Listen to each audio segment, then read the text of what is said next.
Good evening. I'd like to call the meeting to order.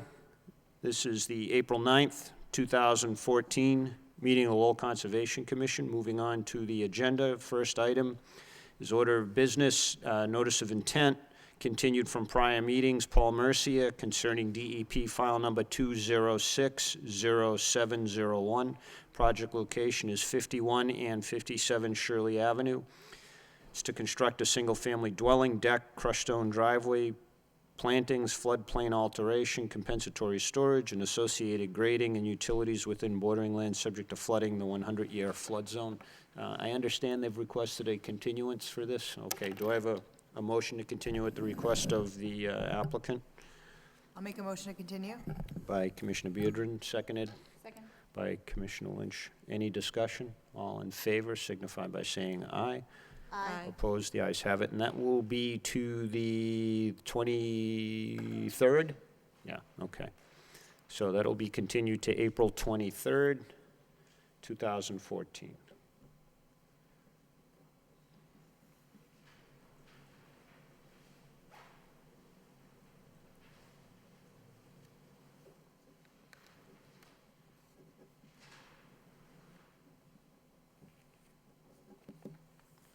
Next item on the agenda, also continued from prior hearings, Bobby Benson Warren concerning DEP file number 2060725. Project location is 777981 Phoenix Avenue, and it's to repave the existing parking area, add stormwater management measures, and provide vegetative screening and buffers within the 100-foot buffer of the bordering vegetated wetlands. Mr. Beatty. Evening, Mr. Chairman. My partner, Mark O'Hara, is probably walking up the stairs as we speak. All right. And he's going to present. I understand that there's going to be some new submittals that were prepared. We have a 7-day rule with the Conservation Commission. In all likelihood, we may look at them tonight. I understand. But we're not going to, we won't do anything with them tonight. We absolutely understand that, and but we did want to just present some additional information at this particular point. Right. But he should be here momentarily. All right. Another, another item. I'm going to be recusing myself. I probably should have on the first meeting too. I just didn't put two and two together. But and so there was nothing weighing in my mind about favoritism either one way or another. But my wife works for one of the direct abutters, so so it's and I wasn't really even thinking about it until the flooding last weekend, and you know, when I went down there, I was like, boy, I shouldn't be hearing this. So so I will be recusing myself further from the hearing. It's my hope also, Mr. Beatty, that perhaps you can convey to your clients that, you know, perhaps they can open some channels, you know, and maybe even the remainder of the commission will be discussing that tonight about the flooding, because that happened 2 weekends ago, because what I saw somewhat originated on that property, the cause of the flooding, and and it was some of the worst flooding I've ever seen. And I'm not in that part of the city. I kind of grew up in that neighborhood, Mm-hmm. and you know, I still don't live too far from there, and that's some of the worst I've ever seen. And I know some folks that are in here tonight suffered terribly. We did some pretty extensive research during that flooding, and what was determined, what I determined was that beavers on the opposite side of Phoenix Ave, in the detention pond there, had built a berm and had also built a barrier to the intake pipe that transports that water all the way over to the Trollbrook tributary. Okay, down off I understand that debris got caught up in the inlet, but the simple fact of the matter is there's been huge amounts of filling on your client's property over the years without permits and illegal filling, and that took away storage capacity. Okay, so that's what I'm getting at. I 'Cause understand, but that water had to go somewhere, and unfortunately, it ended up in people's cars and basements and yards where it had never gone before. So, with all due respect, Mr. Chairman, and I absolutely, and we have entertained that thought process as well, obviously, and it wasn't debris that clogged that intake, that 36-inch intake pipe. It was a well-built, well-designed beaver dam and a beaver berm that almost acted like a forebay. So there were 2 points where that water was unable to be alleviated. And as soon as the city went in and removed those 2 areas, that water flowed and dropped 4 to 6 feet within a few hours. you know, I understand that. The other thing, too, is I've got some pictures, too. I took some pictures of the beavers, and guess where I saw them? All on your client's property. So, and they were bringing stuff all back there. I'm sure that the current owners of that property are not owners of those animals as pets, I have to say. So I'm sure that they had nothing to do with that.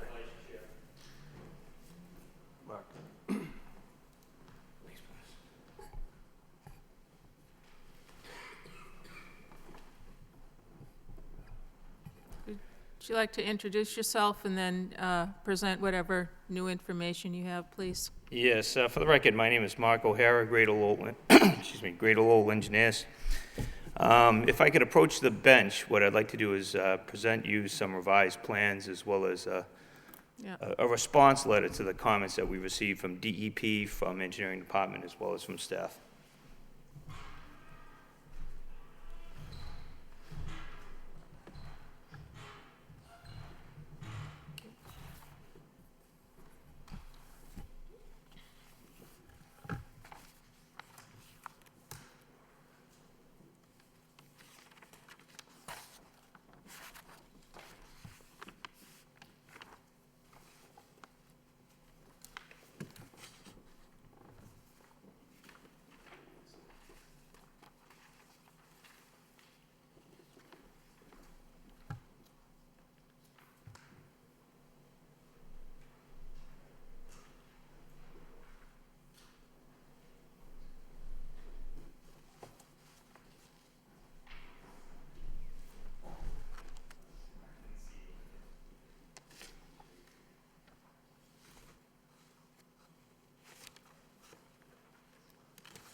Oh, thank you. Okay, so the letter addresses the comments that we received from, like I said, from staff's letter on March 4th, Lisa DeMayo, city engineers, letter on March 12th, as well as the DEP letter that we received on March 12th, and that was just prior to the previous meeting. Since that previous meeting, we were able to address those comments, answer each one of them, other than the general comments from staff, which are kind of uniform comments. We just said that those items would be noted by the applicant. What we've also got is a set of revised plans, and I do have revised calculations. I want to summarize what we found out there. I appreciate Dave showing up on time. I get caught up. Was running a little bit late, so if there's anything I'm re-saying or whatever, feel free to cut me off. But obviously, what we've got out there is we've got a site that has some material that had been placed on it at some point in time. As far as I can tell, as far as I know, as far as I can go back, I don't know when that material was placed on there. I've been involved with the site since the late 90s, and I was not aware of any filling being done at that time. There has been some other projects in the area that have gone through, the post office being one of them. I believe that was constructed in the late 90s. So the development, I was also involved with the Hannaford going in. There's been a lot of development over there. Whenever you have development, you tend to increase runoff. And recently, as part of the stormwater management policy, we've we've tried to treat and detain that runoff, which is what's being done at the post office as well as Hannaford. Now, that's one end of it. There's another aspect that this project was the first time one of my projects has been on breaking news, so I was kind of shocked to see it because we only got about 3 inches of rain the other day. I should say about 2 weeks ago. I went down there as soon as it had happened.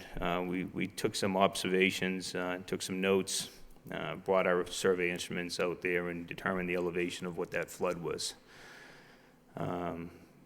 It became pretty clear to the people who were out there that something was going on. Most likely a blockage of the culverts, and we, determined that the beavers were actively at work. I don't think there's any doubt that the beavers would have caused that flooding. There's evidence of the beavers. The neighbors have seen the beavers. There's at least 3 of them. And as we speak, there's a trapper out there removing the beavers from the site. It's imperative that those drainage channels be cleaned and maintained as part of a program. Otherwise, it's going to happen again, unless the beavers are removed from the site entirely. And even then, they may make their way back there. We've got photos, and,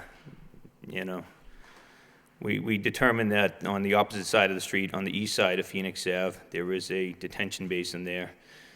And plugged up was a 30 or a 36-inch corrugated plastic pipe, completely plugged, no water going in. The DPW went out there, put in a couple of pumps, and they started pumping into it, and then later on in the day, they removed the beaver dams.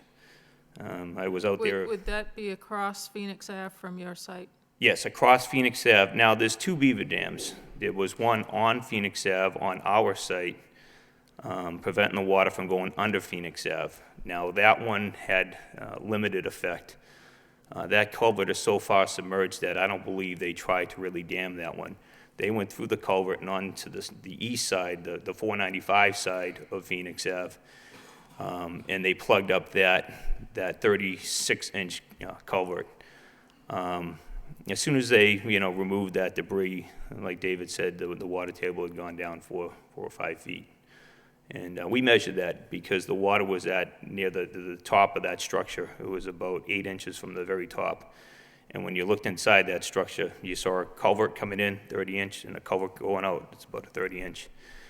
And the one going out was only halfway full.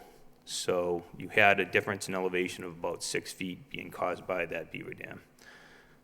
That has since been corrected. Again, it's probably going to happen again unless there is some sort of a maintenance program. I've been involved with other cities and towns where they actually go out there and actively remove the dams prior to a storm event. And that's something that might be considered here. That beaver dam across the street, it's off of our property. We don't have the rights to go in there. Even if we did, it really involves a permitting process to remove those or disturb those beaver dams.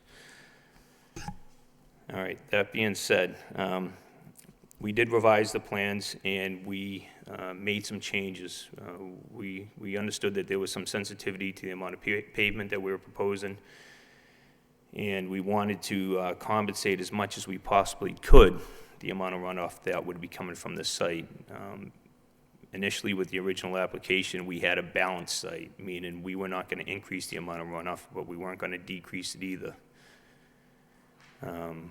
Because of this unique situation, and from the comments we received from the city as well as comments from here, we went back, sharpened our pencils, and realized that we could provide some additional storage on site. Initially, we were looking at one type of detention basin, or I should say one detention basin, and we increased that to 3. The result of this additional capacity in stormwater basins is a net reduction of about 15 to 20% of runoff. Additionally, the way we designed these basins were called pocket-type wetlands. They have some function as well, other than to mitigate the stormwater volume of runoff. They also treat it. And I believe we were showing a 70% TSS removal initially. We're going to still use that same water quality swale. The swale would then discharge into these these pocket wetlands.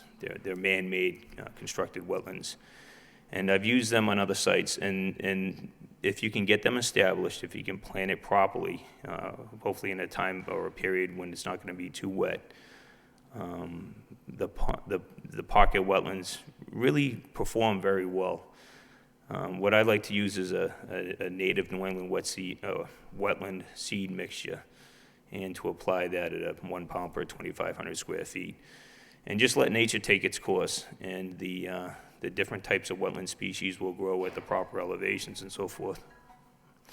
So that's what we are proposing.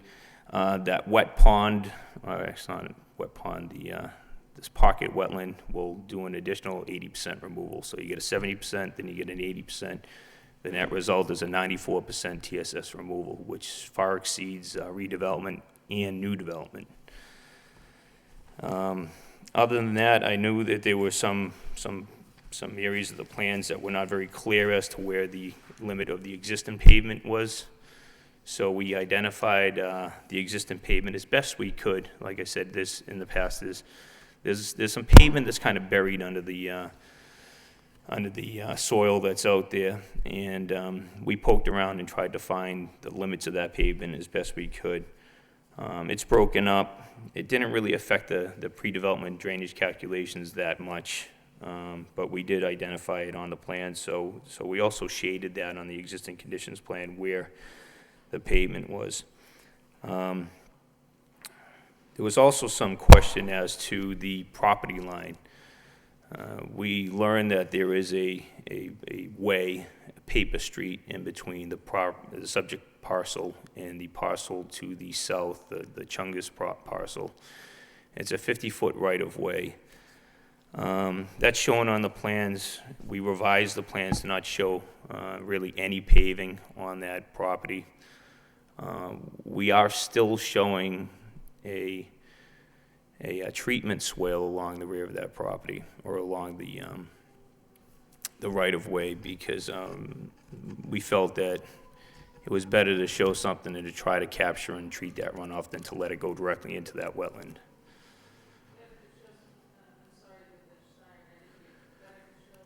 Well, we felt it was better to try to treat that runoff, even though it's off the property and is within the right-of-way, to put that swale there.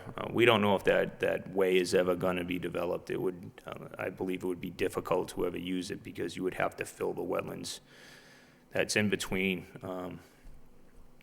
the site and Phoenix Ave. So we are still showing that treatment type of swale in the rear.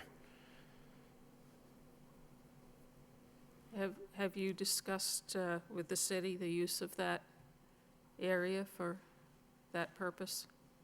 I know. We did ask the city if it was, if paving a portion of that area was something that they would not be interested in.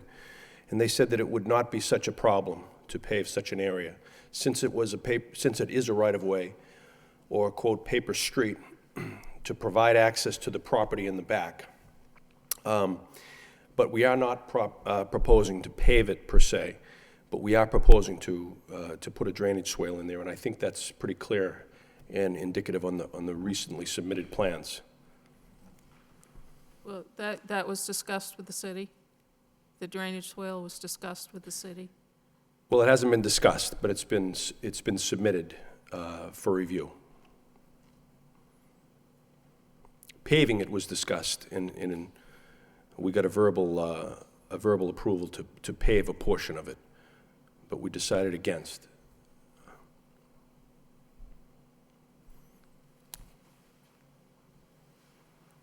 I'd like to also add, if I may, that we did bring our licensed land surveyor in to do an extensive boundary analysis, and we have pulled back the proposed edges of pavement such that we are not encroaching on anybody's property. And we don't believe that any of this runoff, obviously we're proposing, and we want to make it clear that what we're proposing is quite a decrease in runoff and an increase in water quality that the surrounding areas would be subjected to.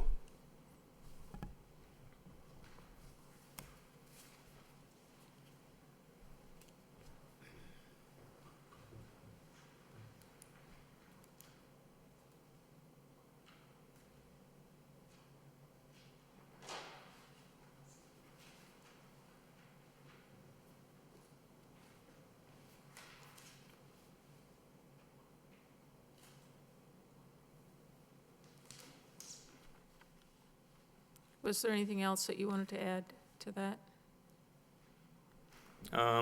There's nothing of significance I'd want to add.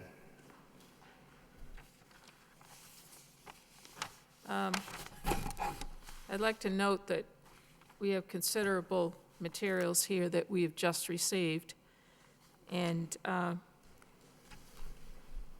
don't think that we'll be able to comprehensively ask all the questions that we may have tonight. And I'm sure the neighbors also have not had a chance to review any of these materials. However, if there are questions from the board that just pop to mind right off the bat here, we could address some of those. And then I will give a chance for neighbors to have some input if they care to. We probably will be continuing this, however, so you'll have another opportunity to ask questions if you prefer to look at these materials first.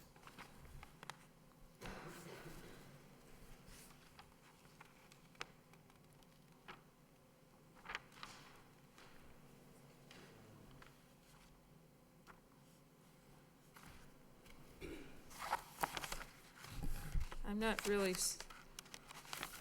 seeing how, oh, the asphalt, the pavement is shaded in gray. Is that what it is?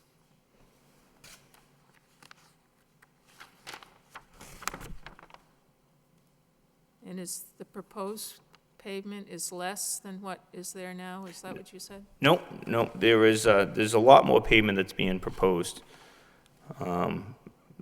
Initially, the way we balanced it was to remove some of the gravelled areas, the parking areas, and turn those back into vegetated areas. So that's how we had balanced it before without doing any detaining per se.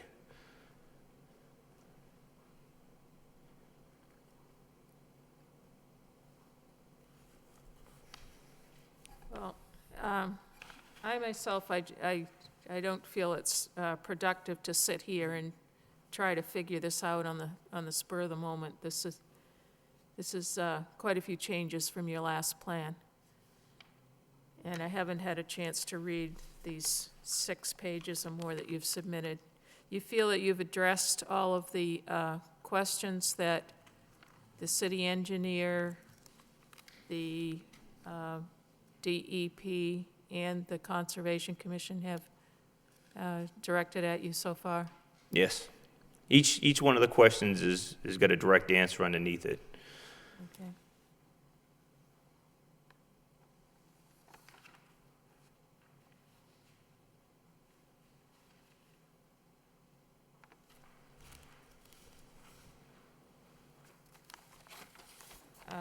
Is there anyone on the commission that would like to ask any questions at this point?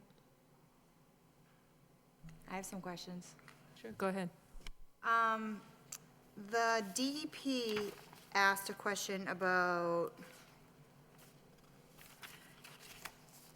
that all the narrative states the area is currently gravel and paved areas. This should be reflected on existing conditions plans, which you did. Those area, that, I think it says that area that are currently gravel and will be paved must meet the stormwater standards fully. Can you just go over the changes you made to meet those stormwater standards fully? Initially, we believed that this was redevelopment, just based on past experiences. Pam Merrill from DEP believed that only a portion of the site would qualify as redevelopment. So she wanted us to meet the performance standards for new development in those areas. And we revised the plans to meet so that the entire site meets the new development standards. So that is, instead of the maximum practicable extent, for instance, for TSS removal, the 80%, which is required for new development, we meet that standard by showing 94%. There's also some computations. I believe I'm sorry about that. Some other standards, basically all of them, anything for new development, we meet. And again, we had a balanced site before, and what we're proposing now is some additional detention of the site to reduce the volume of water from basically a balanced site to a 20%, 15 to 20% reduction based on the design storm. How many standards are there? I believe there's, 8. Are you meeting all 8? Meet all 8, yeah. Meeting all 8. How did you distinguish between like half your site being not needing to meet the standards versus half the site meeting the standards? Does the entire site just meet all the standards now? Now the entire site meets everything. Okay. We have the luxury, the site is rather large, and we had the luxury of having this area that had already been disturbed to use for stormwater management. And there is a cost factor involved, but we came up with a solution that we believed would be most effective and relatively inexpensive to do. And that is to create these pocket wetlands. Okay. So with these pocket wetlands, is this along the entire property? That's a swale? Right, And that swale drains to these wetlands? right. So what about the swale down here in the right-of-way? Does that need to drain anywhere, or that just kind of sits there? There is a wetland that's off the property that's, it's both on the right-of-way as well as the abutting property. We did what we thought we could do. We didn't want to put any type of a detention basin, because this is within the right-of-way and it's not ours. So we wanted to keep the amount of disturbance we were doing out there to a minimum, but to provide for something that would at least treat the runoff. It may not reduce the volume, but we're not proposing any work within that right-of-way. It's a matter of just trying to capture and treat the TSS. Okay, so will that swale drain anywhere off-site? Is it going to be sloped to a certain? This site is almost perfectly flat. When they filled it, they must have known where the flood got to when they filled about a foot above it. So the entire site is between elevations 127-ish, 128. So those swales were all flat. There's no slope to them. Okay. And they're only about a foot and a half deep. And then below that, we have some, the bottom portion of those swales are filled with a very coarse type of sand. So we don't have to do anything over there, but we felt it was better to do something than to do nothing. Okay, I just want to my concern is this, you're going to slope the swale and runoff's going to go off to another property. We're not changing any of the characteristics of where the flow is currently going is where it's going to continue to go. It's just, in that instance, it's just going to be treated. It's not going to really be detained at all. It's just going to be treated. Okay. I don't see, is there, is the scale down here? I was looking for a scale. So 1 inch to 30? Yeah, it's about 1 inch equals 60. These are reduced plans. Okay. Is this the 50-foot buffer in 100? Yes. Okay, I didn't see them labeled. I don't know if I might have just missed something. But if they aren't labeled, can we add labels onto those? I don't know why that. And then also, the 50-foot and the 100-foot buffer on both wetlands, it looks like they're different line types. Yeah, I just noticed that Can myself. we fix those? And then also, the 50-foot buffer on the bottom, near the right-of-way, it looks like the line doesn't continue. I think it got cut off. I can tell you're an engineer. Yeah, the screening for the asphalt must have covered up that. Okay, yeah, that's just our thing, so. Bring it to front. Yeah. And then, down by the right-of-way, is there a reason why the erosion control kind of has a gap? I think you aligned it next to the swale. You're talking about to the north of wet flags 2A to 5A? No, like right on top of wetland flag 7A? Oh, I see why it's not connected. Yeah. If you go out there, you see that it really wouldn't serve much of a purpose. We kind of walk the site and we'll hook it back up over here where it's gonna flow. We Okay. can certainly do that, though. Well, you're close to the wetland there, Yep. so I would say, yeah, if you could just close that off, that'd be good. Absolutely.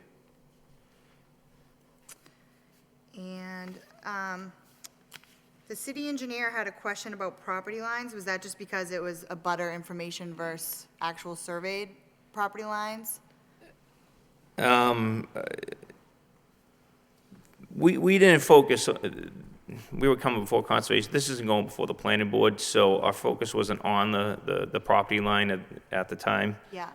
She raised that comment, we went out there, we surveyed it, we got a surveyor out there to identify the property lines. Okay, so the property lines are now officially surveyed? Yes, these are based on an on-ground survey, and we did tie into monumentation that we found out there, so Okay. they're pretty tight. Yeah, that happens, abutters versus actual surveyed lines. And then one more question, the drainage swale that does go along the whole property, is there something in that? Is that like a guardrail or? It looks like there's just something, like another layer in there. Is there something proposed? I'm confused where you're talking about. The swale that goes along, if you compare the small swale to the big swale, it just looks like there's something, like another line in there that kind of has small little boxes. Yeah, it's just to represent the grade, Oh, okay, the all right. contour. I didn't know if there was like a guardrail or something, or Yeah. all little contour lines.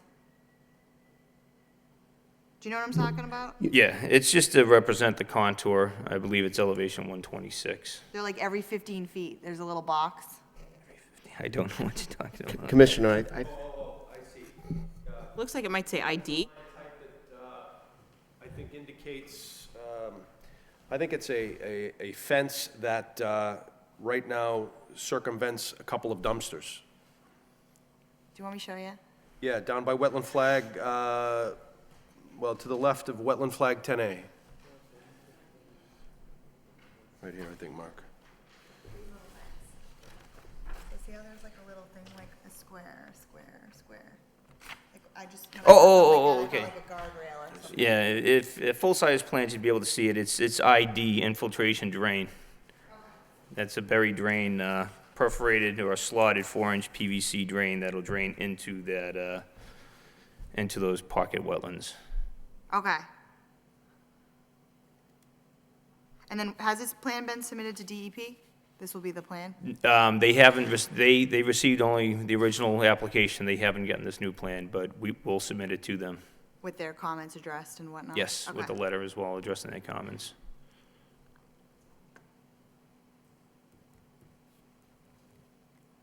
I'm good. Okay, Mr. Lovell? just following up on the previous question with regard to the perimeter drainage swale. The note here, it says snow storage provided at perimeter of parking, so is that, just trying to think this thing through, are you looking to have snow storage kind of along the entire perimeter? Basically, when there's a snowstorm, just kind of pushing it right up to that drainage swale, is that the intent? Yeah, that's what they do right now. Yeah. And, I mean, we could show or identify storage areas on the site. No, I'm if- just, Yeah. at first, I was thinking maybe that was partly why it looked like there was another feature in there, because you have that pointed out at the bottom Oh, of the okay, plan, and yeah. maybe that was why.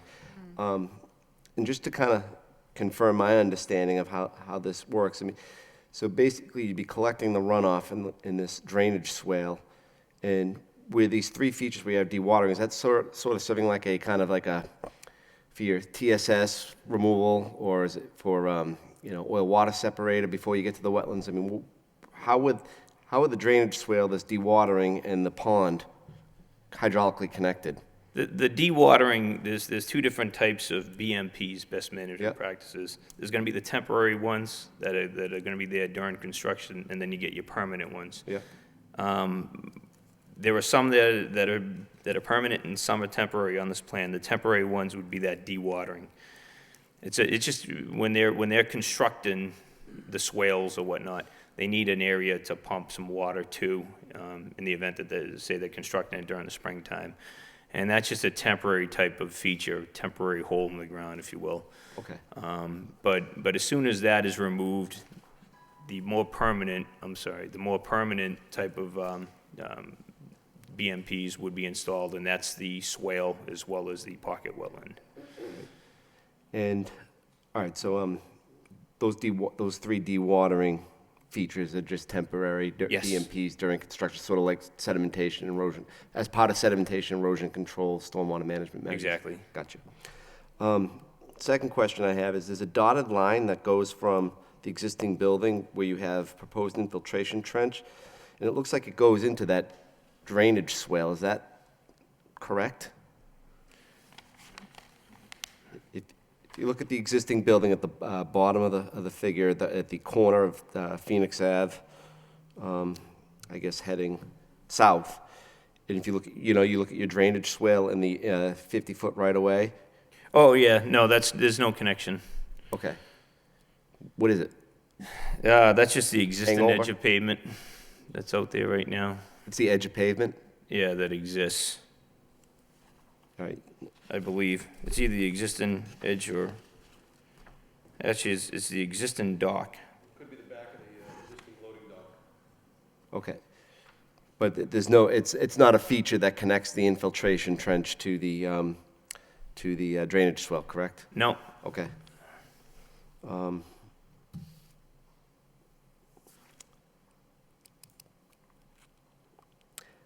That's all I have for right now, but I would agree with Commissioner Varnum that since we just got this tonight, I think it'd be putting us in an awkward situation to try and give you an affirmative response one way or another without having a Sure. chance to look at it a little bit further. But I thank you. understand. There was one other item that I wanted to bring up. It was with regards to these roof trench, these trenches for rooftop runoff.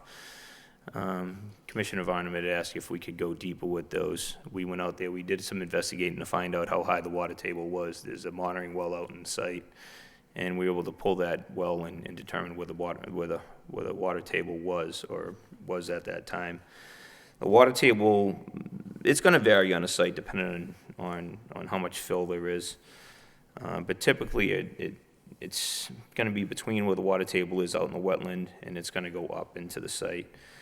The wetlands, the water table is at around 123 and a half, 124.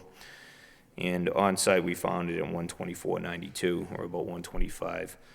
And it's probably going to go a little bit higher as you get towards the existing buildings, maybe around 125 and a half, 126.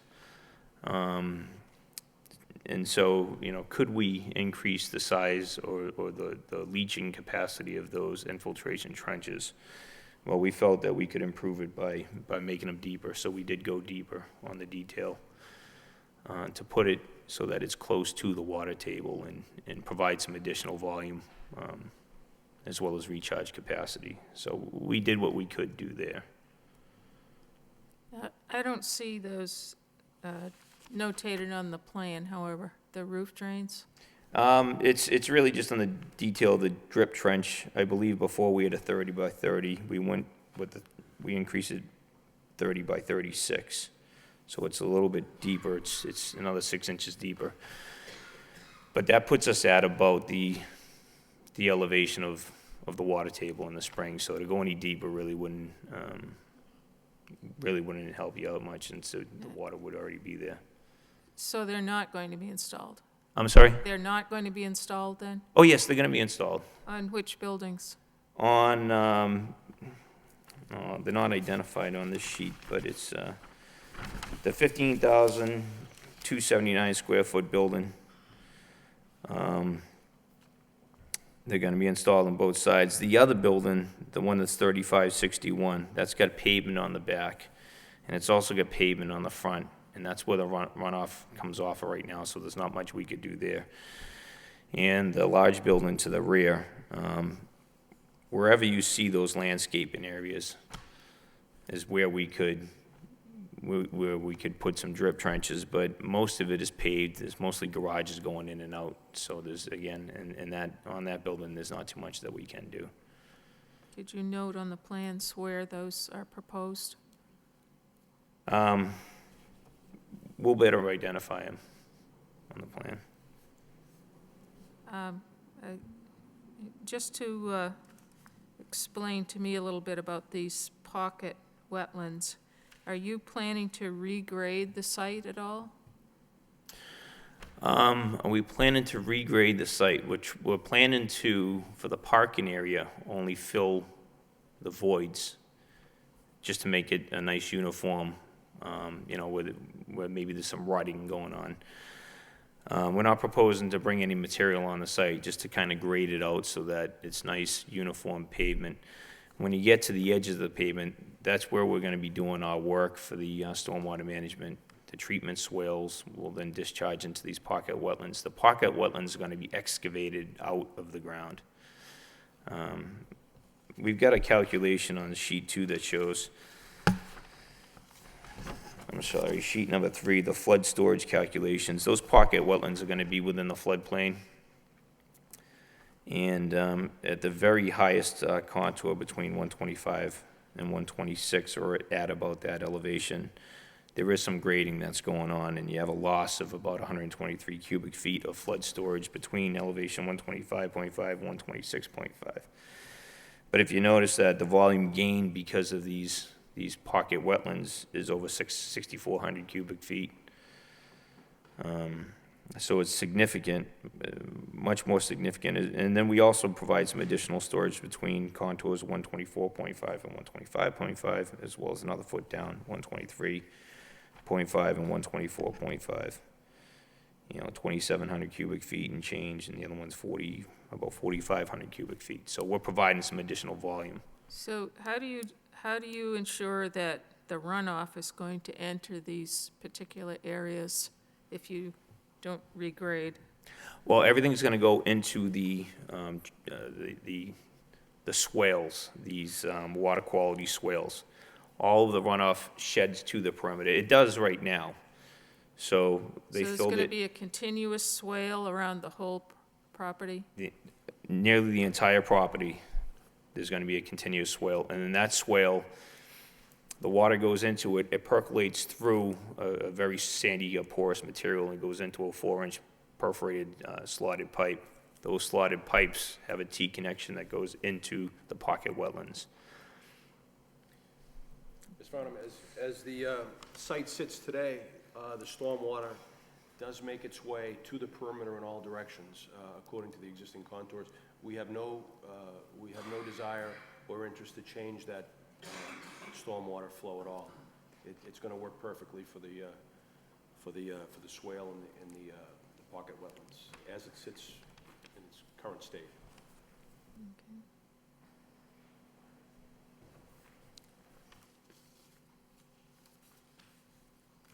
Have you done any study of the wetland area itself,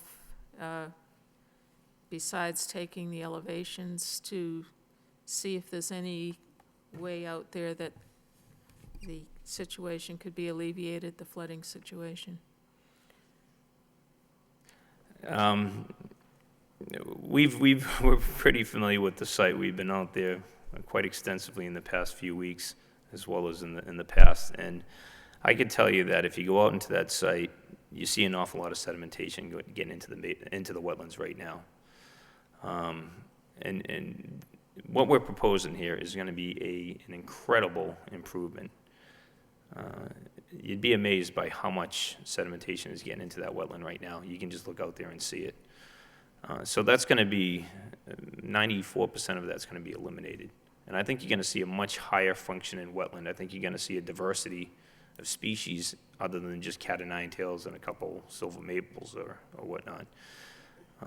Especially when we seed it with a native New England seed mix. Eventually, those seeds will spread into the wetland, and I think improve the functionality of that wetland. There's always going to be the beaver issue, but these days beavers have more rights than people do, so I don't know how we can really address that other than being proactive and maybe pushing the city to go out there and clean the culverts like they do in other cities and towns.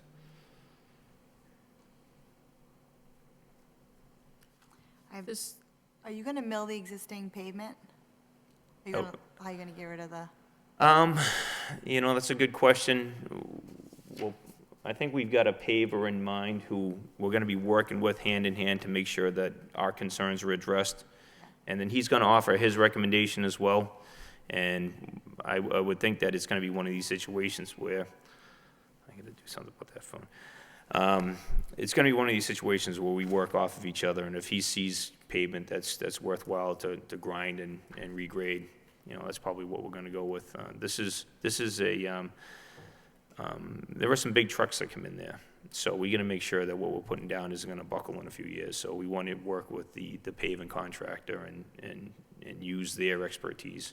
yeah, I would assume that the majority of the paving operation is going to consist of probably a leveling course that's going to fill some of the voids, yeah, and then probably an inch and a half base course, yeah, you have 2 and 2 here. an inch and a half on top of the leveling course to make it a 2, and then a 2 top, Okay, somewhere thereabouts. But I don't think there's going to be a considerable amount of milling. I think it's more going to be a case of a leveling course and a majority of a base course and then a top course. okay. What about a road base, if you're worried about settling with those trucks? We're definitely not worried about any of it there, due to the fact that we did a couple of perk tests out there. We feel that this site has been overly compacted Okay, through the years, and as we've indicated in our stormwater report, this site is behaving like one that's completely impervious. okay, So we believe that the majority of the stormwater that hits this site is running off. Running off. We don't believe there's much infiltration whatsoever, so we're trying to remedy that. okay. And then, DEP had a comment about borderland subject to flooding. I just wanna make sure, you guys aren't having any impacts to any resource areas, correct? She did mention the flooding, the flood maps that she's referring to. I don't know how far back they go when it was last studied. I have a feeling it was probably done many, many, many years ago, more than 40 years ago. Because as far as I could go back and what I could find for this property, went back to 96, and I didn't see any flooding, any filling at that time. There was filling that happened at some point in time, we don't know when, but I think it was prior, it was probably back in the early 70s, maybe even before then, when who knows, I'm not even sure who the owner was. Because the flood maps are not accurately depicted. We did determine the flood elevation based on NAV 88. Our elevations are based on NAV 88. She mentioned going back to NGVD 27, but the current maps are based on NAV 88. And the maps show the elevation at 125 and 126. There's contours, 125 out by Phoenix Ave, I believe 126 in the back. This site did not flood during the most recent flood, and we determined the elevation of that flood to be at 125.52. So you were pretty close to the 100-year flood event. And just the reason that the flooding was at the 100-year was due to the beavers. Okay. It did not flood any portion of the site, though. Should you be calling out that little area as, yada yada square foot of borderland subject to flooding? Should that be called out? You know what, you're probably right. We should identify that. I mean, we have it in the calculations as being 123 cubic feet, Yeah. but. Oh, that's all right there, that That's, 123. yeah, that's what that computation is. But we'll add a note to it just to be clear.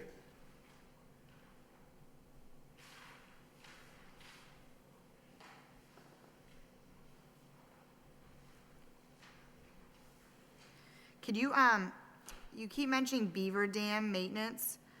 I'm pretty sure, can't you amend this notice of intent to include beaver dam maintenance? We probably could and would be all for it, you know, to have some sort of a beaver clause inside of these regulations, if that's a direction that, if we have that flexibility. My concern, though, is that the main flooding is not a result of culverts that we can control over here. It's off the property and on somebody else's. So I think this is why we, you know, we'd like to get the city involved, because they seem to be able to get things done, whereas we'd probably end up with a lawsuit on our hands. Further questions from the commission? At this time, if anyone from the public would like to speak, you will have an opportunity probably next time. I suspect we're continuing this.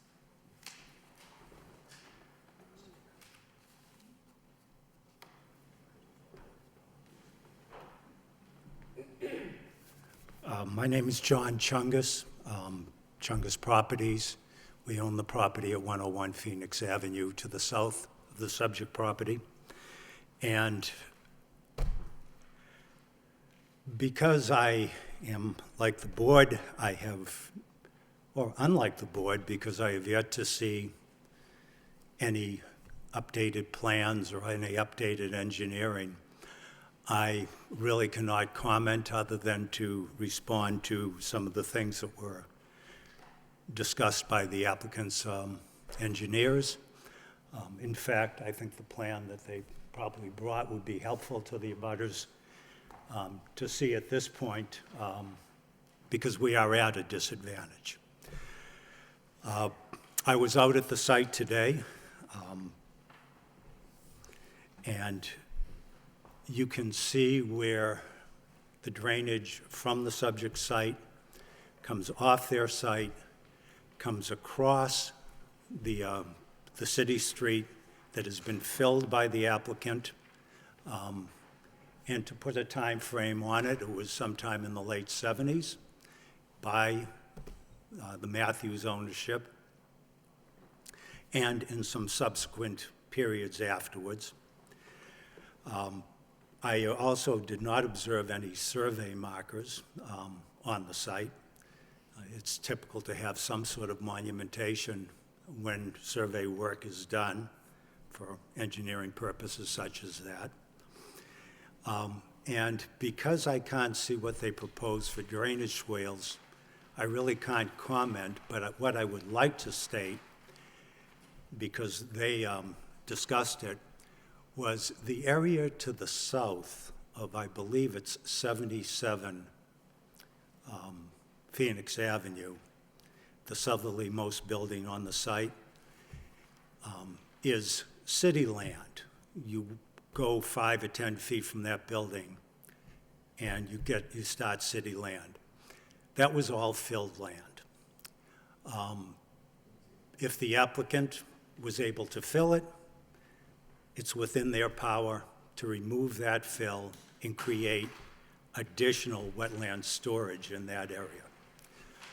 If you go to the site, you will find that there are, from the rear corner of that southerly building, large concrete blocks, and I'm talking about blocks in the vicinity 4 by 4 by 8 that are typically used to retain earth material for a landscape or site contractor.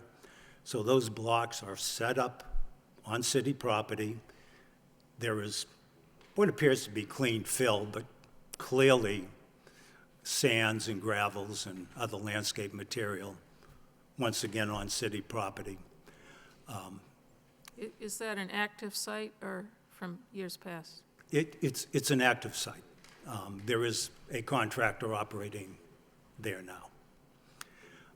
So as part of the city's concern about their own property, I know in law they don't allow structures, whether it's fences or these other type of structures, on city property. Those structures do direct water onto my property, and if you go out there today, you'll see the cuts made by the heavy rain into my property and earth moved by that heavy rain. So I don't think that they are helpless in this regard. I am sure the city would welcome the removal of that fill, and it's substantial, from the area to the south of that southerly building. It would serve to create a significant detention area, because you're talking an area probably between 1/8 and 1/4 of an acre.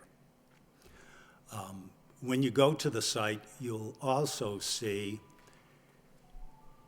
to the back of the city property a berm that's been there for some time. That serves, for good or for bad, to impede the water from flowing ultimately into the wetlands. So there has been, in that small area alone, significant filling, much of which could be remediated as part of any drainage considerations. And remediating that would also stop the water from flowing off-site across the filled city land onto my site. You have to be very blunt, that engineering work is and site work is probably a lot cheaper than some of the other remedies. So you would welcome a detention area on that paper street? Yes. I think it would certainly serve my interests and would serve the downstream people's interest, because it would further hold and slowly release water from the site. It would be their swales on steroids. Well, certainly my idea would be to remediate some of the wrongs that have gone on that property in the course of having to do some site work anyway. So I, as I say, not having had the opportunity to review any of their material, I can only talk about my experience and what's on the ground there currently, and I think I'll let. I think we're all going to be reviewing this material a little more carefully, and is there anyone, Yes, and is there anyone else who would like to speak?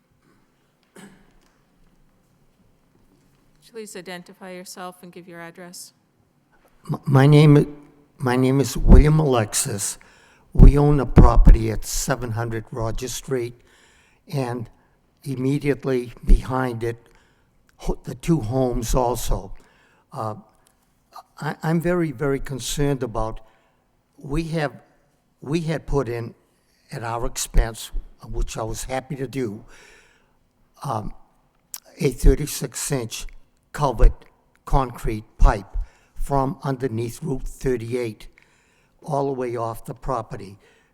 This goes back 1957 and 1958. Now, Could I'll you just identi- I'll elaborate a little bit. I was born in that area, and that was always wetlands, always wetlands.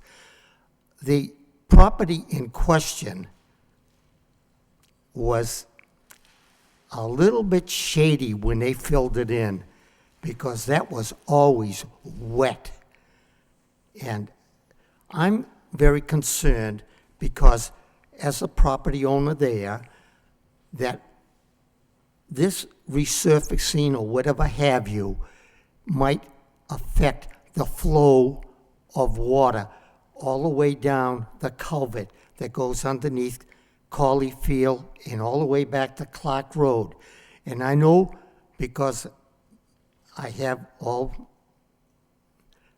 neighbors and friends in that area, that a lot of them still have their pumps working down on Douglas Road because of moisture from who knows where. With all due respect to the gentleman, I find that there are too many variables in their proposition that could fluctuate one way or another. and affect that water flow improperly all the way down to Clark Road and what have you. And that's my concern. As I say, we've owned the property from 1957, 58, and I'm concerned about it. And as I say, with all due respect to the gentleman, it's a little bit, I don't want to say hazy, but it's a little bit too many variables and possibilities that could fluctuate one way or another. Thank you very much. Could you explain the pipe that you put in? Does it flow into this wetland? That's does it the flow pipe the that's other direction? underneath Route 38. And I know that I came to the city, and the city told me at that time that was all state roadway, all the way up to Butman Road in those days, way back when. And they told me that as long as I follow suit, the city of Lowell said, with a concrete 36-inch culvert, fine. And we did exactly that, and we abided by what they did, and everything was fine. But I'm a little bit concerned about, the resurfacing and so forth. There could be extra flow of water and how it's going to be directed and whether it's going to affect people. And we have neighbors, as I say, and friends in behind us who say that it's affected their in their basements and so forth. So you're worried about backflow through this pipe? Yes, indeed, because I don't know how badly it's going to be affected, because it only can flow in one direction, all the way down College Stadium underneath, all the way down to Clark Road. And when you get down to Clark Road, you see how much water is in there all the time. And that's a concern. It's always been water there. As I say, I was born there, and when they filled it in, I don't want to go into details, but that was filled in on off hours when they filled it in. City Hall was closed late Friday, all day Saturday and Sunday, and they just kept bringing in the fill. And that Yeah, was a we- bad, bad We've situation. had this site in here many, many times for various Yeah, things. I know. As I say, that water flows through there all the time.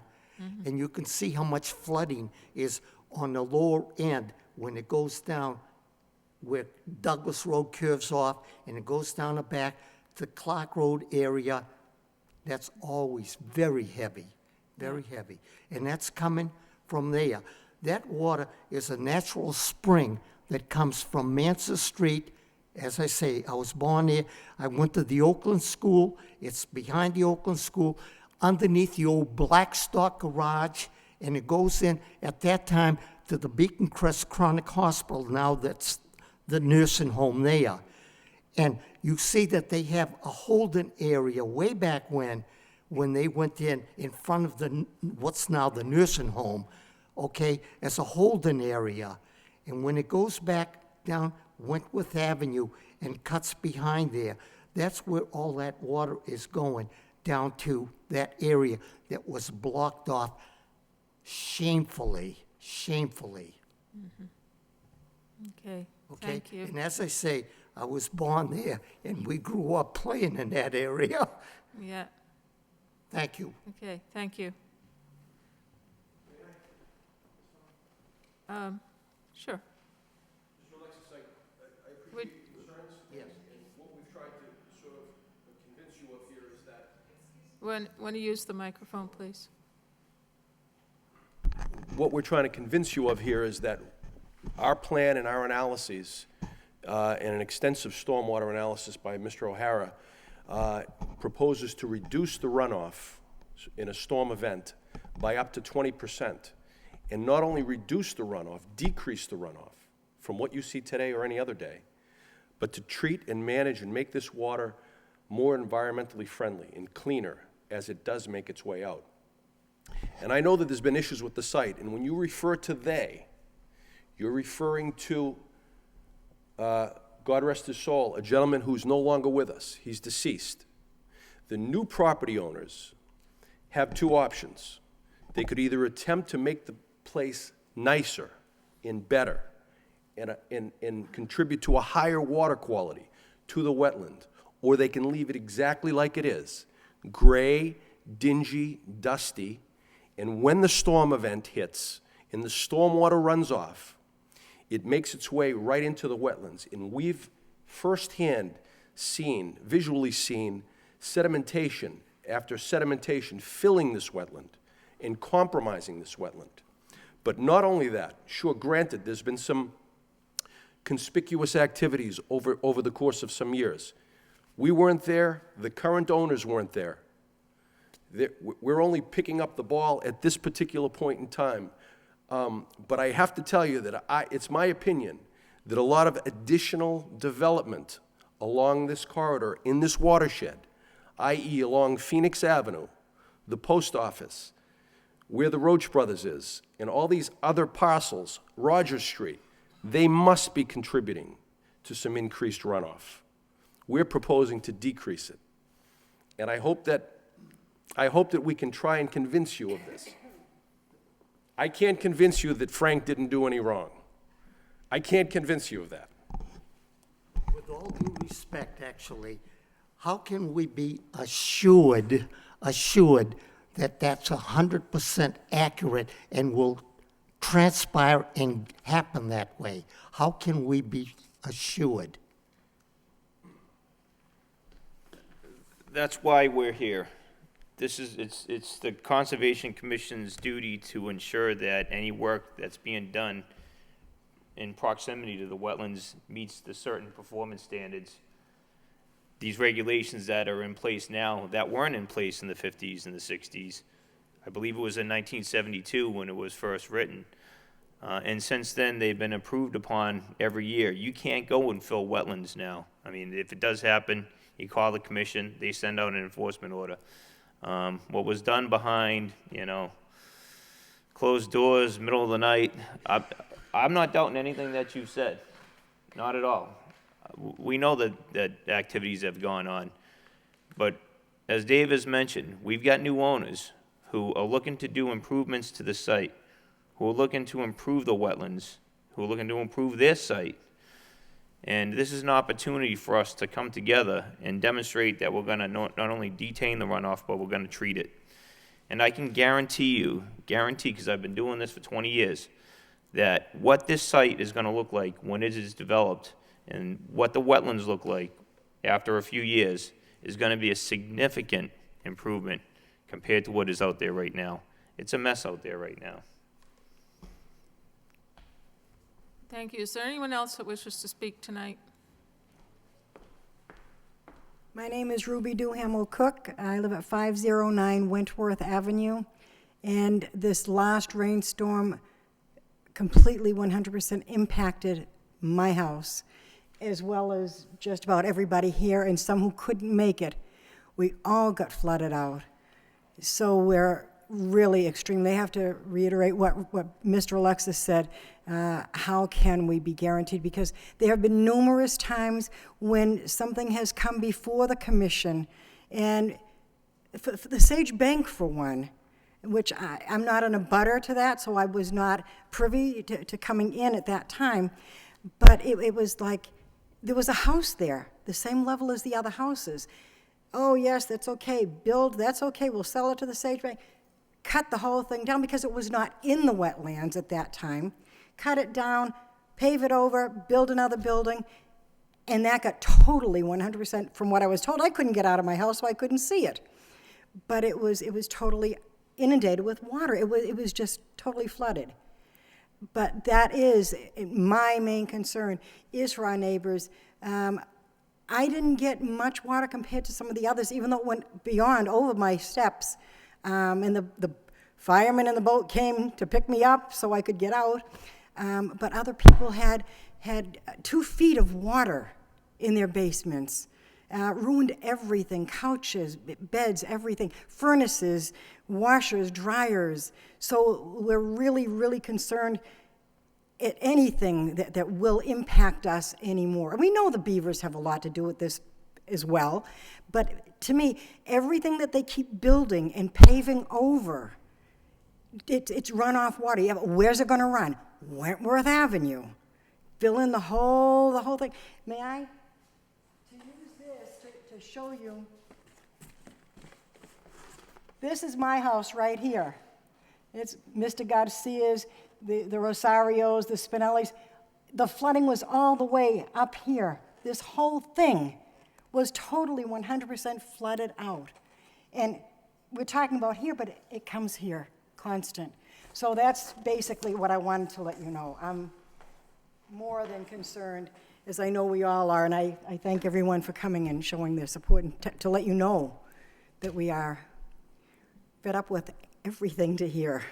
Well, that's our concern, to make sure that this project doesn't make flooding any worse. We can't probably fix the flooding that's occurring now, but we're trying to prevent any worsening of the situation. Thank you. Thank you. Anyone else now?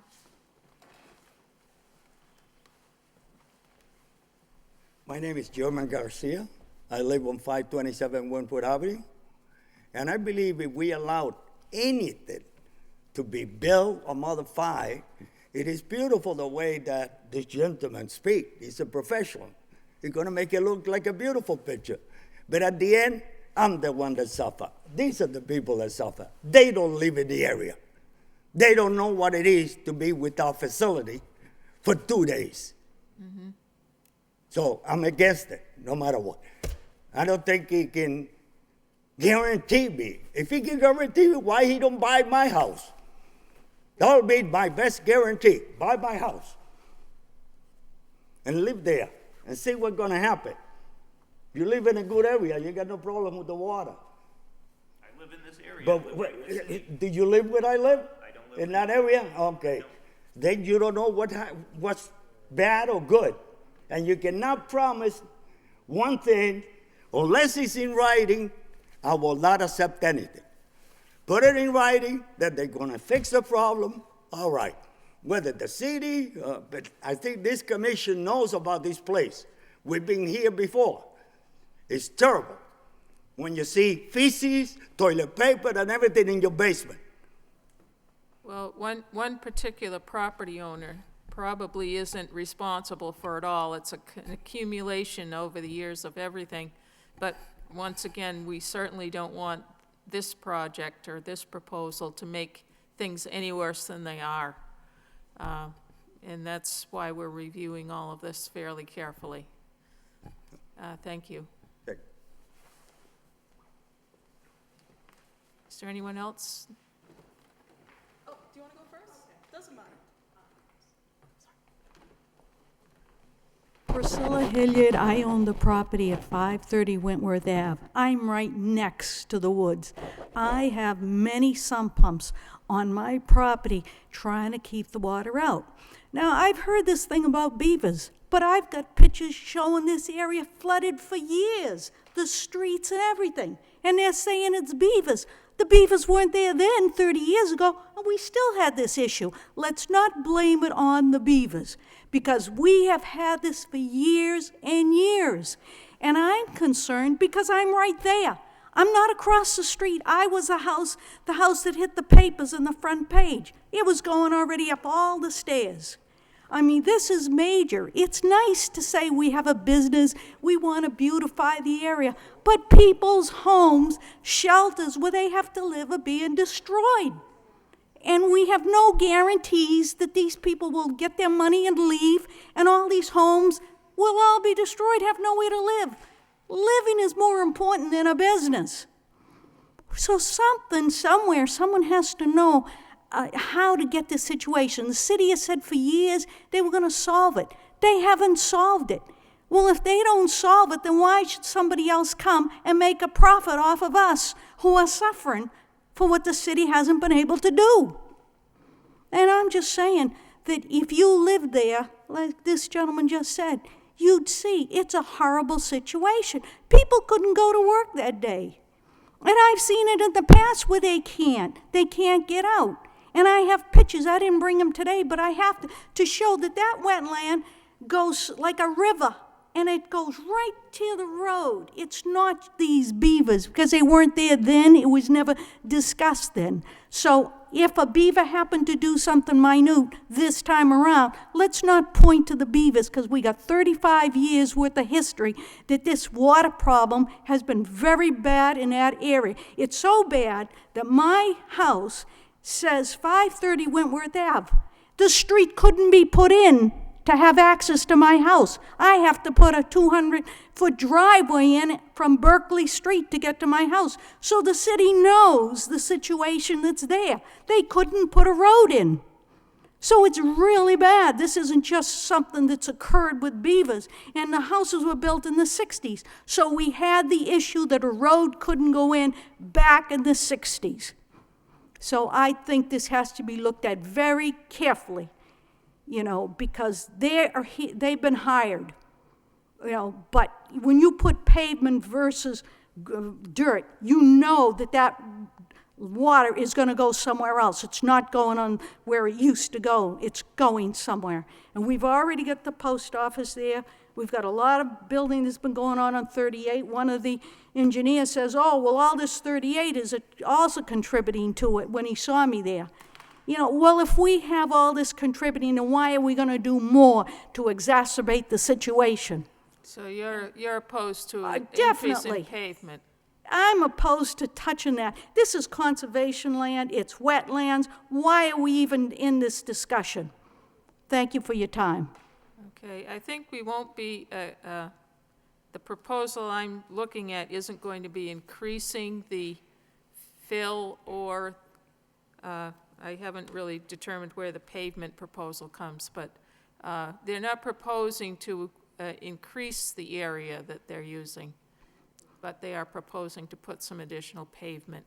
Yeah, and pavement On the stops water. On the other hand, they are proposing 3 new detention basins, which will hold the water for a certain time For before. a certain time, that water's gonna go somewhere afterwards. It's gotta go somewhere. I mean, pavement is gonna direct that somewhere else. Well, I have been in a flood in the past 10 years twice myself, and I understand your frustration of how fast it comes up. You really feel helpless. Yeah, and you know, nothing it goes you through can do. cement, everything. There's no way of stopping it. So, you know, this thing of just hiring people and saying, yeah, we can stop it. Yeah, but you're going, we're gonna be there. But I also understand that this particular site was not flooded itself in this past rainstorm. So whether it was a factor in the worsening of your flooding, people are saying beavers had blocked the culverts. Well, I got pictures showing that the beavers weren't around then, and we still had this issue. I think what you see is that it's an accumulation of every little thing, like you say, the bank, the post office, the increase of pavement here, there, and everywhere, and eventually it reaches its breaking point. Right. But what we're trying to do here is not make this situation any worse. We're going to make sure that they don't increase the amount of fill that they have in the wet area, that they aren't increasing the runoff from what it is today off of their site. So we're going to look at it very carefully. Okay, But thank you for speaking. thank you. Can I just jump in real quick? Quickly, yeah. I understand your frustration. I got water in my basement from the last rainstorm, and that wasn't a significant rainstorm, is what I'm trying to say. There was only 3 inches of rain. In a 100-year event, you get about 6 to 7 inches of rain. So something else was going on, and at this time, I believe it was the beavers. I believe that they were the main culprit because I saw the beavers. I've seen the trees that they've cut down. I've seen the dams that they've created. There weren't beaver dams problems in the past. I would agree. There probably weren't any beavers out there. There's something else that's going on. Do you have flood insurance right now? Do you pay for flood insurance? Well, because the government requires you to have flood insurance if you're within the 100-year flood. If you do, if some of you do have flood insurance, there's nothing that we can do to prevent the flood from happening. You know, it's going to flood again. We can't prevent it. Whether we go forward with it, whether they approve this or not, you're still gonna have flooding issues. I guarantee it, because you're in the floodplain. Those houses should not have been built in the floodplain. The event that we just had was the equivalent of a 100-year flood event. Every 100 years, you're gonna get a flood event of that high. Sometimes it's not quite as high, that'd be a 50-year event. Sometimes it may even be higher. There's nothing that we can do on our site to alleviate your pain. I want you to understand that you're down below where this site is, but what I can tell you is that what we're proposing as part of this proposal here is to do some improvements out there, to provide additional flood capacity and to treat the runoff. This wasn't proposed 20, 30, 40 years ago. There's no reason to do it. You just went ahead and paved. Nowadays, we have to go before the commission. We have to meet the city and the state performance standards in order to do any work out there. The applicants right now have two options. They can do the improvements with the blessing of the Conservation Commission, or they can do nothing. They're not looking to make a profit out there. They're not looking to put any structures up there. They're looking to pave it and to beautify it. And that's the words that they have told me directly. They are new owners. They are not the previous owner. They are new owners. They are looking to do improvements, and we've been hired to show those improvements. But I'm concerned with pavement versus soil, okay? Rain goes into the soil, it doesn't go into pavement. Understood, fully So understood. you know, so I'm concerned with this, We're gonna be looking into that. okay, because I'm just concerned where this water is gonna go. Now it's not gonna go on that land, Yeah. where is it going? That's a concern of mine. We didn't discuss it tonight because I haven't had a chance to see their new proposal. Exactly, okay. And as stated by the engineer, that the existing soil out there is compacted, so we will look at the compaction. And if it is right, if it is 100% compacted, there's no room for water to go in the soil. When a raindrop hits, if it's a lake, compacted soil, pavement, it's just gonna run right off. So if it is compacted as they're saying so, it doesn't matter if it's pavement or soil. If it's that heavily compacted. Right, and you will be checking all that? Absolutely. Okay, Yeah. thank you. Is there anyone else that wishes to speak tonight? I would. Would you give your name and your address, please? Yep. My name is Belnix Rosario. I live on 533 Wentworth Avenue, so not far from the Wentworth Avenue people here. I'm really glad that, like, I know I'm kind of like pushing it at this point, but I'm really glad that, like, my neighbors aren't using the terms of our frustration euphemistically, because I remember I came in at night, I was closing Kmart, and I haven't seen Clark Road, so luckily I didn't drive down Clark Road, because that's where I usually go to my house to avoid traffic and stuff. I'm sorry. I usually don't drive down Clark Road, so I didn't see the damages of Clark Road, but I couldn't go the usual way because I saw, like, the flood between Wingate and my house. I felt like I could swim in there. That's how deep the water was. And then by the time we heard the water flood in the garage, we opened the garage door, flooded the basement like it was a tsunami. And I do have photos here, and this was just the beginning of the damages. I mean, like the flood, the beginning of the flood. I don't know if you guys want to see these. Yeah, we were out there that day as well, taking pictures, so, yeah, I know exactly where you are. Oh, yeah. Pretty bad. And it got worse as time went by. The only concern is that we were extremely overwhelmed. I know some people here were living there way longer than we have. We've only been there for like 6 years. There were people there for like 40 years, and they were still overwhelmed. So I'm just, most of the time when you guys were speaking, I was totally up for it when it came to Phoenix Ave. I was just extremely concerned about our part of the area as well, because you guys mostly spoke about Phoenix Avenue, and now that we're talking about our parts, you guys are speaking more of our parts, and I greatly appreciate that at this point. I just hope that it may not be perfect. Of course, it's not going to be perfect, but if it could alleviate it, do you know what I mean? Like, it would mean a lot, just because I know, like, the beaver thing and things like that.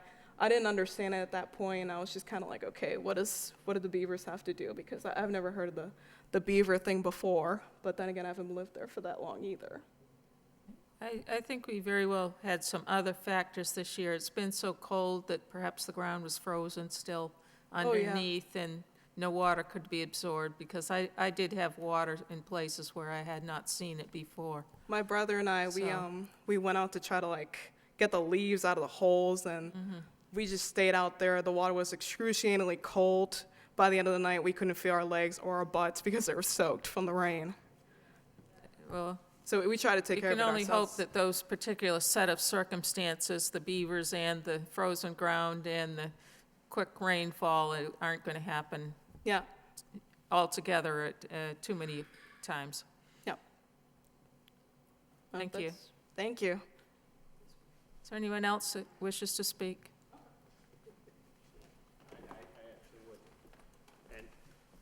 My name's Christopher Zacher. I'm actually a member of the commission. I've recused myself. However, I do have information that can be useful to the commission. I know some of the members here weren't present on the commission, and so there's a corporate memory involved when some of these other projects were built out. I also was there over the last weekend for the flooding.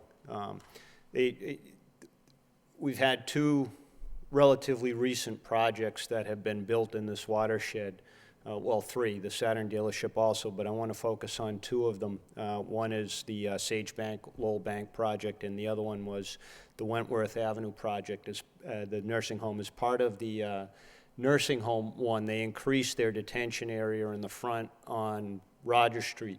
That seemed to have functioned, and folks, I don't know if, I know some of you really didn't pay attention to that, but that detention area that was built there took on quite a bit of water. It was completely self-contained on the property. It actually overflowed onto their front parking lot. So it had overtopped the complete detention area. It had gone beyond the entire detention area. And I was there at 8 o'clock in the morning, and that area was completely flooded. It was hydrologically connected to the remaining flood, but it wasn't overland flooded. It was within the catch basins and the piping, and it was within what was coming off of the Wentworth property as designed.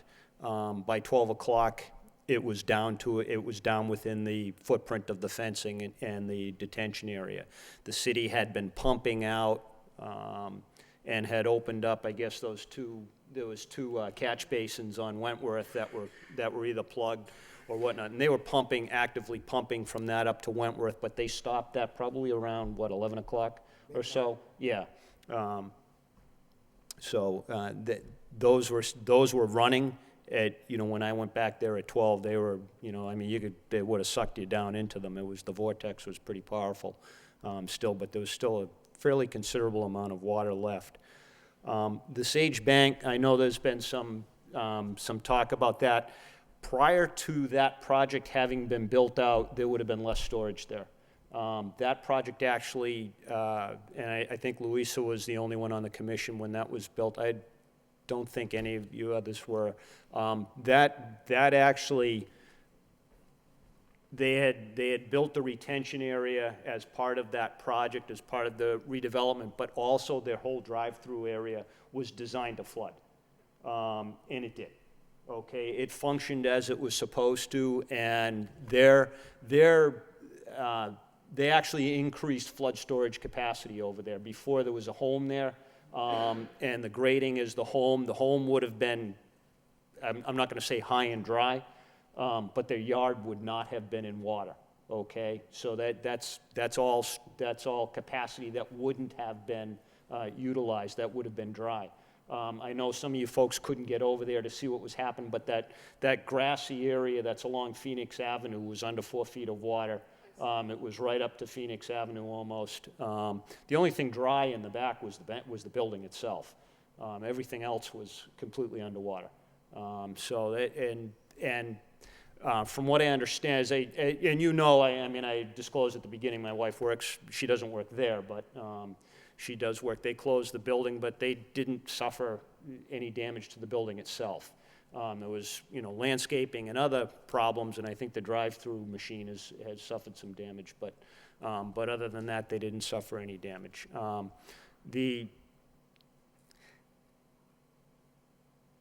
it keeps coming back to, and like Mr. Alexis, I'm, a longtime resident of this area, so I think, and I spent a lot of time as a child growing up down in this area, so I'm quite familiar with it, especially on the other side, where this culvert empties out into and the Clark Road area.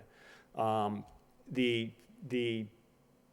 8 o'clock in the morning, Trollbrook was running, and the area behind Windward was low. And so what that tells me is the only water that was going through there at that point in time was water that was directly flowing. It wasn't coming down the culvert because the culvert was blocked. The city started pumping at about probably 8:30 in the morning, at least into the drop manhole that was along Phoenix Avenue. I went back and checked on the other side down on Windward Ave and the Clark Road where it exits from the culvert. It was the same. There was no elevation change. The water was still flowing normally, as it should be. And that watershed on the other side was handling the capacity as it traditionally has been all along. I think what has happened over the years, you can go back 60s, 50s, 60s, 70s through the years, is you have on the Matthews property, you have a large filled-in area that traditionally was flood storage capacity that is no longer there. That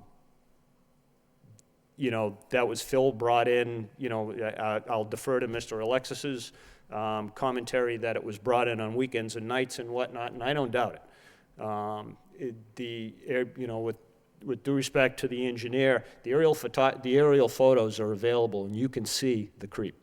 Okay, I've seen it myself. It was part of another project. The city has aerial photos of that area going back many years, and it's not just from the 70s forward. It's much more recent than that.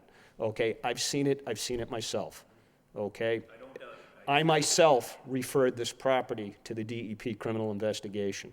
Okay, and what they did, I can't tell you. Okay, but I myself have done that.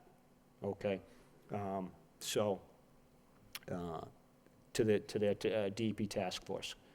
Okay, so we were told to back off, by the way, by an administrator going 2 or 3 behind Swathi now.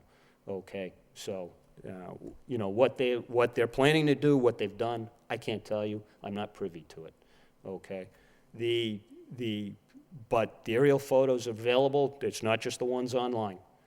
There are much more that are available, and you can see the filling and the creep that's happened on this property. Now, I don't necessarily agree, and I think perhaps, well, actually, I won't say too much more about the property itself, but it would probably be a great idea to do a site visit because there isn't a lot of pavement on the property, and what I observed I was there on, what day did I talk to you? Was that Monday morning? Yeah, on Monday morning. It's largely a sandy, it's, in some places it's hard packed, but for the most part it's not, it's loose. So, it's a good thing I had a Jeep, because, a regular car would have got stuck in there. So, trucks, no problem, but I think a site visit is probably a good thing to do here. But as I said, the reason why I'm offering information is because there was 2 things that kept coming up, the Wentworth Nursing Home and the Sage Bank property. But plus my own collective knowledge of the property through the years. As I say, I'm 50 years old, and I've known of this property since, I was 10. So, and going forward, I hung out in the neighborhood, and I grew up in this area. So, I hope it's looked at. Is the project doable? Yeah. I think, and I think it can be improved, but it needs to think. One last thing I would like to say, and with respect to the beavers, yeah, they've been down there for an awful long time, but unfortunately, because of the creep and the filling that's gone on, they don't have a lot of place to go now. So anytime they build a dam, that was a huge watershed. So now anytime they build a dam, they block it up, and that's what happens.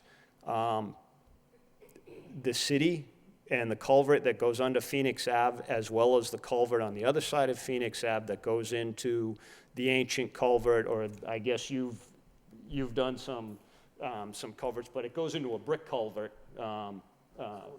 Yeah, further down, yeah, but there's a brick culvert there too.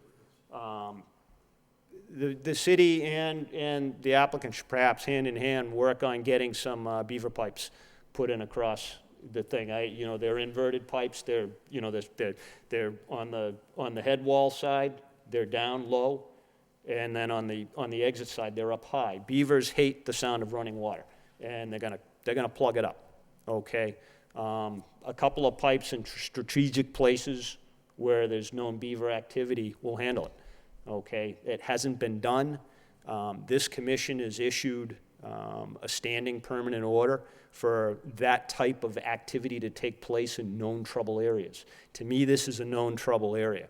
And the city is in possession of a permit to do this type of work. So wherever it happens. And, the flooding was devastating. It was highly localized. But to the folks that are here tonight and what I saw, there was an awful lot of damage that I had never seen before. I hope this commission takes a look at it and they'll look to try and, just beyond the scope of the small footprint of this project to see perhaps, some improvements that can be done. It's an opportunity I think, to do it now that we're in that particular area and perhaps it can get done. Thank you. Thank you. Is there anyone else that would like to speak tonight? At this point, then, I think we'd be looking for a motion to continue. I make a motion to continue. Seconded by Second. Speedrin. All those in favor? Any discussion? All those in favor? Aye. Should we talk about what we want to see at the next meeting, or We would? should we talk about what we want to see at the next meeting? It's pretty hard to do that without having read this material Okay. yet. Could you at least If make, you have some points that you, can you make the changes? And then one thing I would like to see, again, back to the 8 standards with the DEP. Could you maybe, and I think this is going to help you with your response to them as well, list out, this is standard 1 and this is how I met it. This is standard 2 and this is how I met it. I know you said you met it and I trust you and all, but it's nice to just kind of see what's what and how you met it. That is in this stormwater management report. Oh, For each one. I can leave you one of these. so was that given tonight? I have them right here. I don't think I brought them. Okay. These are revised reports. So this is a revised report that addresses the DEP comments? Yes, I believe it does.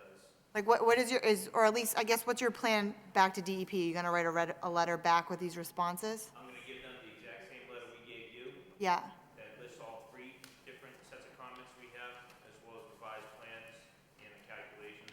okay. Usually I don't get another comment from them, but maybe we will this time. Yeah, I'm just thinking, I know, at least when I always do this, I always say, this is the standard, and this is how I met it. And not all of us are really familiar with some of these standards, so it'd be just nice to see what the standard is and exactly how you met it. And then I do think we should perhaps plan a site visit. Yeah.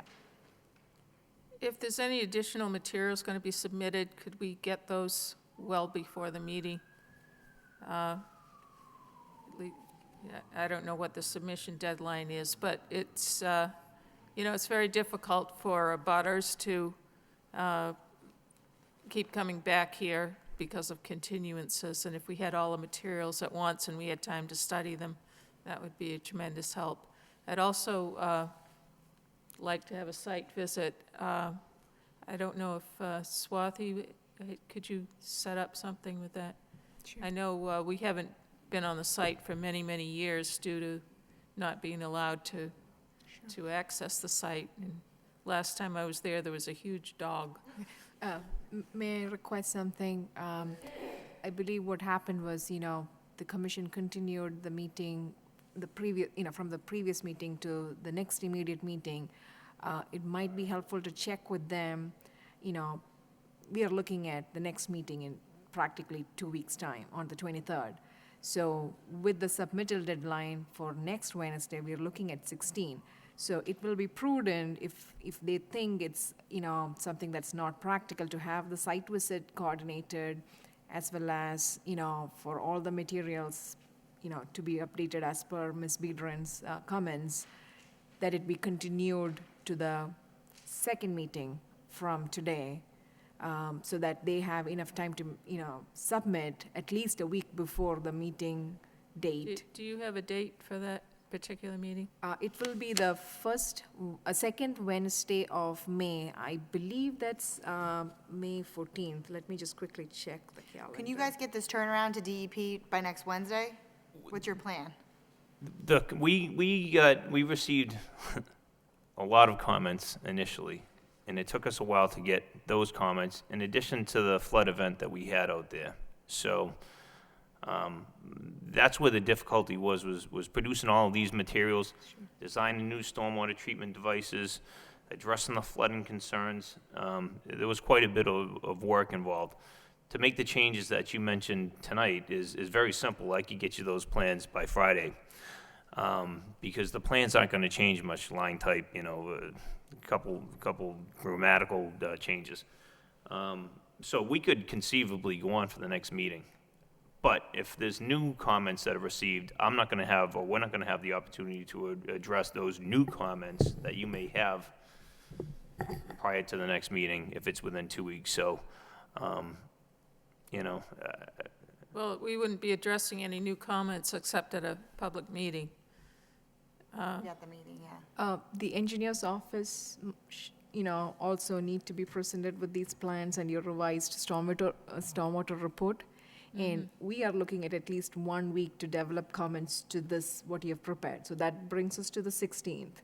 So if we give you something on the 16th, there definitely isn't time for you to turn around something for the meeting on the 23rd. On the 16th. I don't know.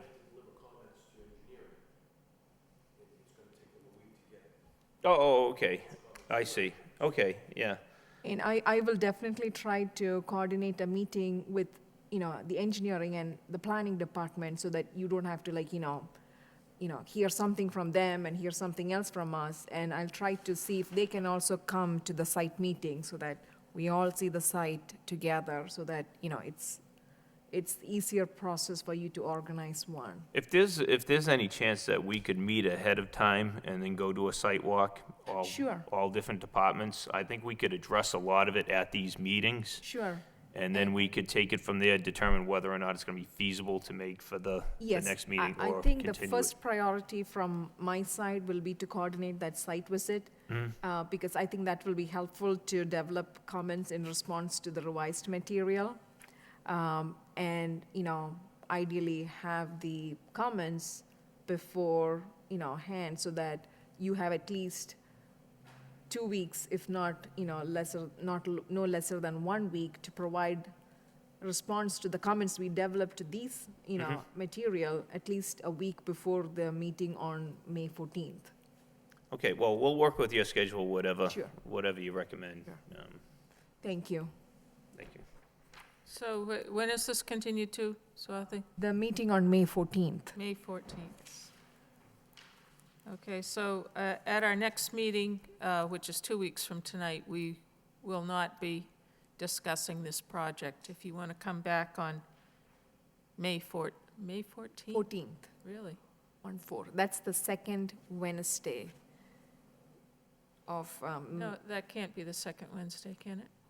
yes, because the 1st of May is a Thursday, which makes Oh, okay. 7th the first Wednesday and 14th the second Wednesday of May. Okay, so May 14th will be the next date for the continuation of this particular hearing.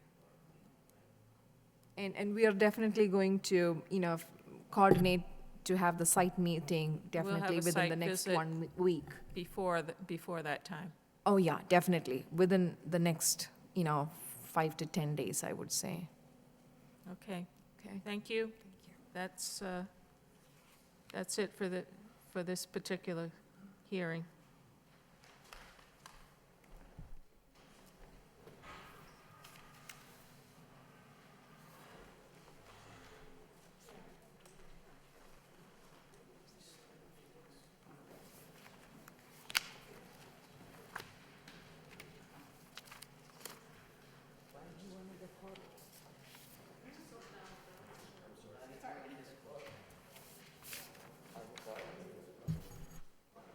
All right, was that on a motion? Did we have a motion on that? Okay, I seconded, all right, so we're all set there.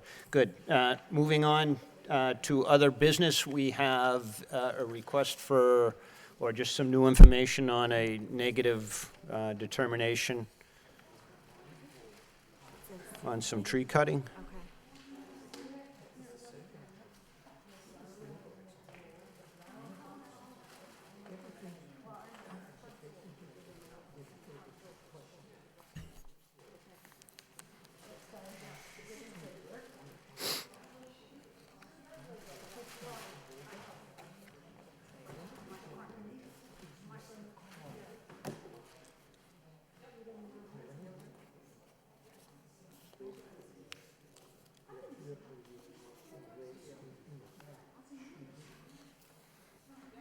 Something on the back.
Explain Yeah, this. why don't you tell us? This is Commissioner Varnum's property, so she's a proponent here, not a commissioner. Okay, I think it was 2009 or 2010 that I requested a determination. There is a red maple swamp sort of right in the center of this upland.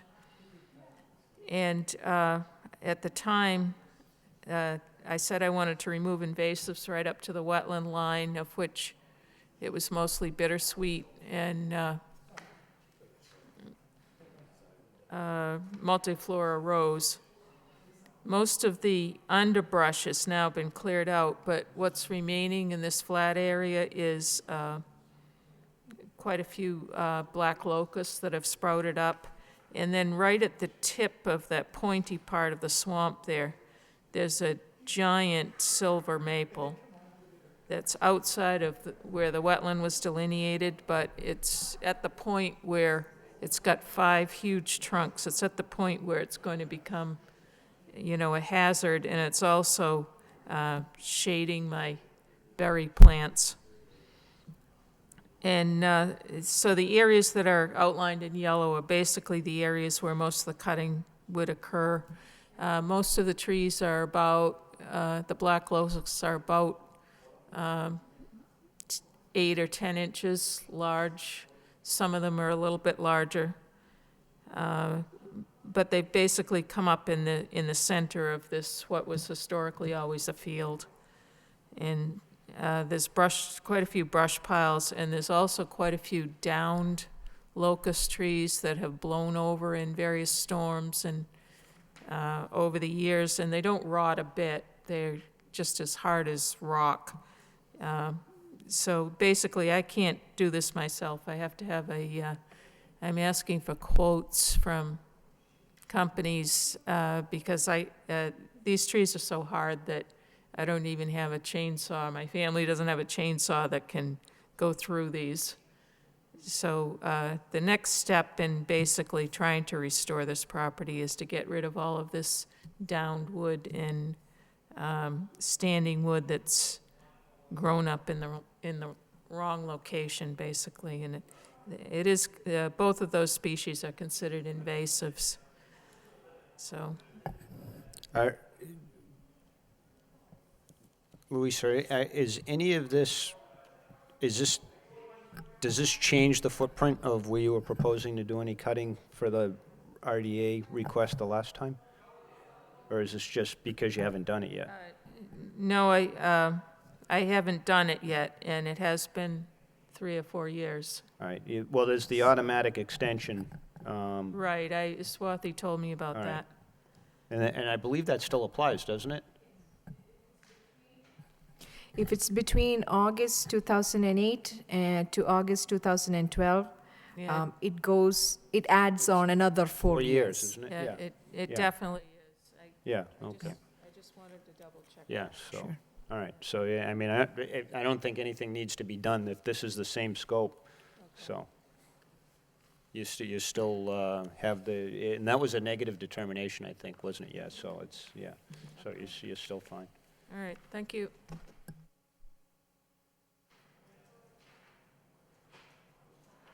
Is there anything else under other business, Swati? No. No, okay. Thank you. Do I have a motion to adjourn?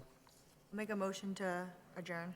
Second. Seconded by Commissioner Varna, motion by Commissioner Beardron. All in favor signify by saying aye. Aye. Opposed, the ayes have it. Good night.